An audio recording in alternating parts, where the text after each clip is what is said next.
জুলাই শহীদ স্মৃতি ফাউন্ডেশনের সাধারণ সম্পাদকের দায়িত্ব থেকে সরে দাঁড়িয়েছেন সার্জিস আলম।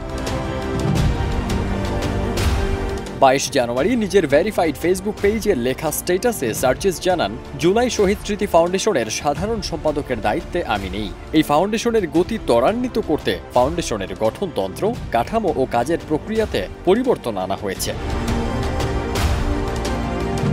কেউ না বুঝলেও আমরা আপনার প্রয়োজন বুঝি, আর তাই তো অত্যাধুনিক ফিচার সম্বলিত বিভিন্ন সাইজ আর কালারের 250-টিরও বেশি ডিজাইন অপশন নিয়ে ওয়ালটন স্মার্ট ফ্রিজ বোঝে আপনার প্রয়োজন। এখন থেকে এক্সিকিউটিভ কমিটি এবং chief executive officer CEO Mir Mahbubur Rahman স্নিগ্ধ অফিসের সার্বিক বিষয়ে পরিচালনা করবেন।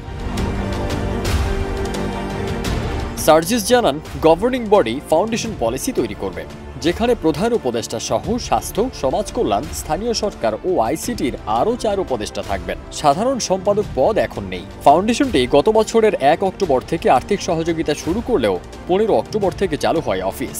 আর সাধারণ সম্পাদক হিসেবে সার্জিস 21 অক্টোবর দায়িত্ব গ্রহণ করে 31 ডিসেম্বরে তা শেষ করেন। 7 জানুয়ারি তার সাইনিং অথরিটি হস্তান্তর হয় এবং অফিসিয়ালি দায়িত্ব শেষ হয়। 31 ডিসেম্বর পর্যন্ত 826 জন শহীদ পরিবারের মধ্যে 628 জন এবং 11,000 ভেরিফাইড আহতের মধ্যে প্রায় 2,000 জনকে আর্থিক সহযোগিতা দেওয়া হয়েছে। যতদিন আমি ফাউন্ডেশনে সময় দিতে পেরেছি ততদিন দায়িত্ব পালন করেছি। এখন আরও সময় দেওয়া সম্ভব নয়, তাই দায়িত্ব থেকে সরে এসেছি বলে জানান জাতীয় নাগরিক কমিটির মুখ্য সংগঠক সার্জিস আলম। সবশেষ তিনি বলেন, নিজের সীমাবদ্ধতা বুঝে দায়িত্ব গ্রহণ বা ত্যাগ করা দুর্বলতা নয়, এতে সৎ সাহস লাগে। আমি চেয়ারের দায়িত্বের সাথে সৎ থাকতে চেষ্টা করেছি।